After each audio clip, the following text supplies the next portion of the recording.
Halo para pecinta film, balik lagi channel gue, Gores Review. Kali ini gue mau mereview film yang berjudul Deception of the Novelist tahun 2019.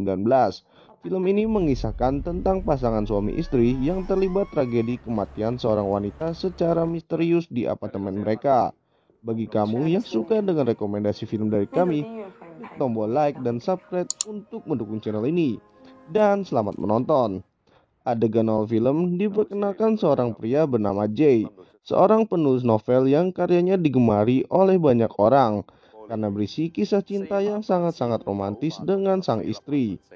Mereka pun dianggap sebagai pasangan yang sempurna dan menjadi inspirasi bagi para pasangan muda.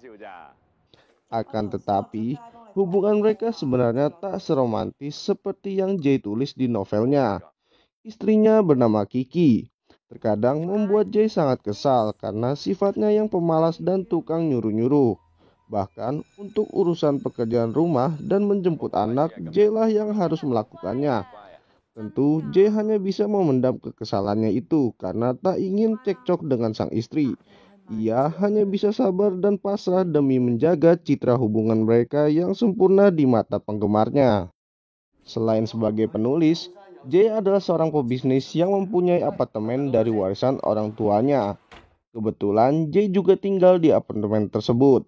Suatu hari, datanglah seorang wanita yang bernama Elaine, ingin menyewa salah satu kamar di apartemennya. Setelah melihat-lihat, Elaine pergi dan tak sengaja meninggalkan tas belanjaannya yang berisi pakaian dalam. Jay lalu membawa barang itu pulang lalu mulai berfantasi liar tentang Elaine. Tak lama kemudian, Elaine menelepon Jay dan meminta diskon untuk sewa apartemennya. Jay lalu menyetujuinya.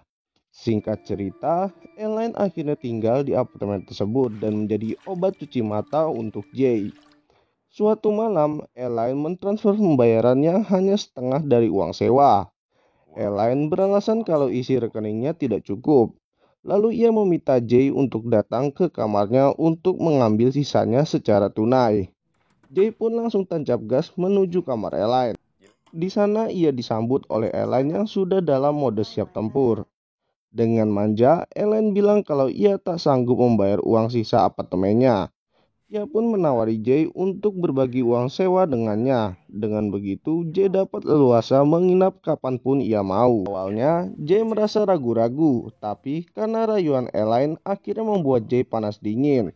Karena sudah tak sanggup lagi menahan gejolak di dalam celananya, akhirnya terjadilah adegan bercocok tanam dengan si Elaine. Kemudian, hari-hari berikutnya Jay pun selalu berbohong pada istrinya untuk keluar berolahraga ke tempat gym. Padahal yang sebenarnya terjadi ia pergi berolahraga di kamar Elaine.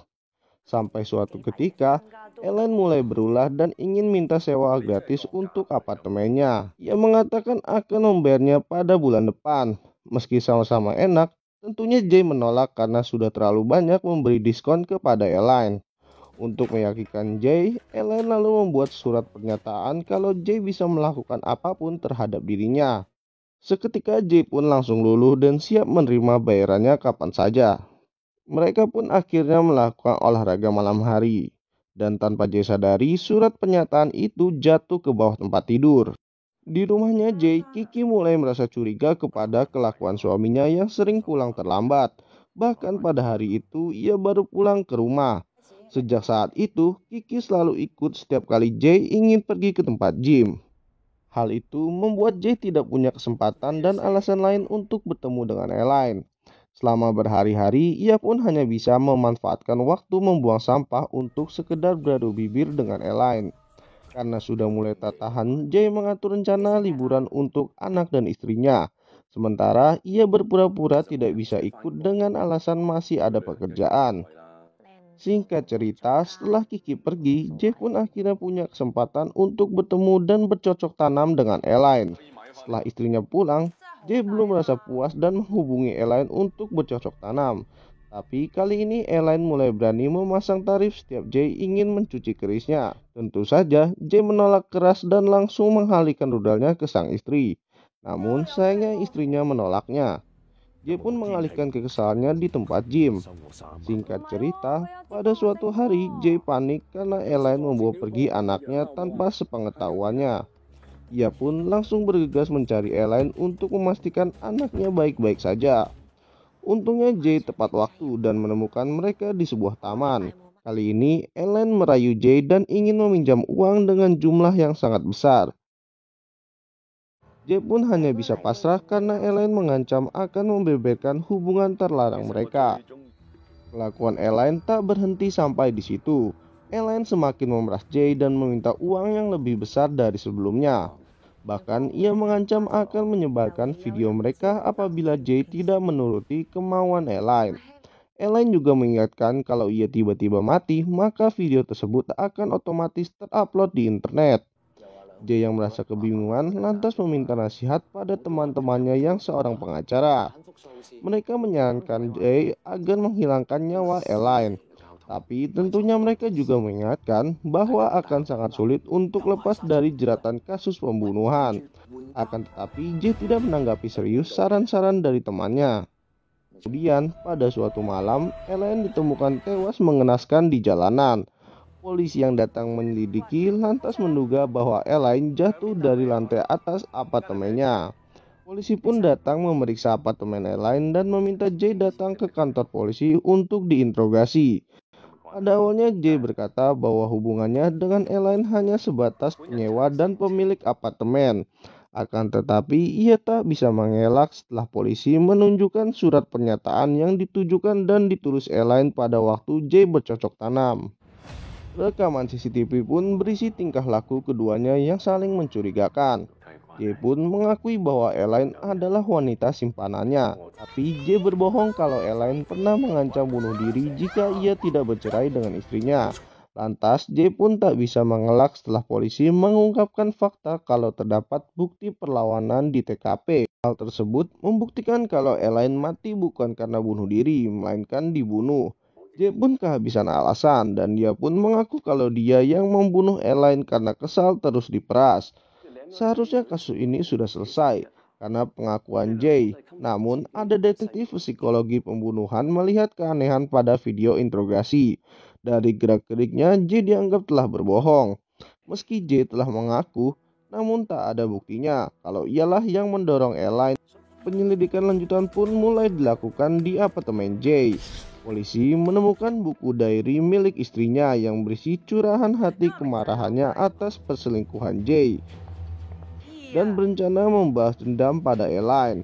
Polisi lalu membawa Kiki ke kantor untuk dilakukan pemeriksaan. Si detektif lalu menunjukkan buku diary dan juga serat baju milik Kiki yang ditemukan di TKP. Tentu saja hal tersebut mengarahkan tuduhan pada Kiki. Bahkan setelah diselidiki, ternyata Kiki mempunyai riwayat penyakit mental dan sering lepas kontrol. Detektif menyimpulkan bahwa Kiki yang telah membunuh Elaine karena menggila setelah ia tahu perselingkuhan suaminya. Tapi Kiki menolak semua tuduhan-tuduhan tersebut dan menganggap dirinya telah dijebak. Polisi yang kebingungan akhirnya membebaskan keduanya dengan pengawasan ketat. Singkat cerita, saat mereka ingin menjemput anaknya di sekolah, dalam perjalanan ternyata Kiki membius Jay dan membawanya ke suatu tempat. Setelah sadar, Kiki protes kepada Jay karena telah menjebaknya sehingga ia dikejar-kejar oleh polisi. Lantas, Jay menyalahkan Kiki yang sedari awal sengaja menyewa Elaine untuk mendekati suaminya sendiri. Jadi, atas perintah Kiki, Elaine diminta merekam adegan bercocok tanam dirinya dengan Jay. Nantinya video itu akan Kiki gunakan untuk merusak reputasi suaminya. Hal tersebut dikarenakan Kiki sangat membenci Jay yang begitu munafik menjual kebohongan tentang hubungan mereka dalam karya novelnya. Akan tetapi, keserakahan Elaine luput dari perhitungan Kiki. Elaine malah menggunakan video itu untuk memeras Jay dengan uang yang lebih banyak ketimbang bayaran dari Kiki. Kiki pun langsung melampiaskan kemarahannya dengan menampar Jay berkali-kali. Jay yang melawan akhirnya dapat melepaskan diri. Akan tetapi dengan kondisi yang terluka, Jay kembali ditangkap. Kemudian ia diikat pada alat pemotong kayu. Untungnya polisi datang tepat waktu dan berhasil menyelamatkan nyawa si Jay. Sementara itu Kiki langsung diringkus oleh polisi. Pada akhir film, kita diperlihatkan fakta bagaimana Jay merencanakan dan melakukan pembunuhan Elaine dengan begitu rapi. J menulis buku diary istrinya dan membuat rekaman medis sakit mental palsu, hingga polisi percaya kalau istrinya memang gila. J membunuh Elaine dengan membiusnya dan melemparkannya dengan mesin pelontar otomatis, sehingga seakan-akan kematian Elaine seperti didorong oleh seseorang dan membuat alibi dirinya berada di tempat lain saat kejadian perkara berlangsung. Kiki akhirnya dimasukkan ke rumah sakit jiwa, sedangkan J lepas dari segala tuntutan dan hidup bebas bersama putranya. Dan film pun berakhir.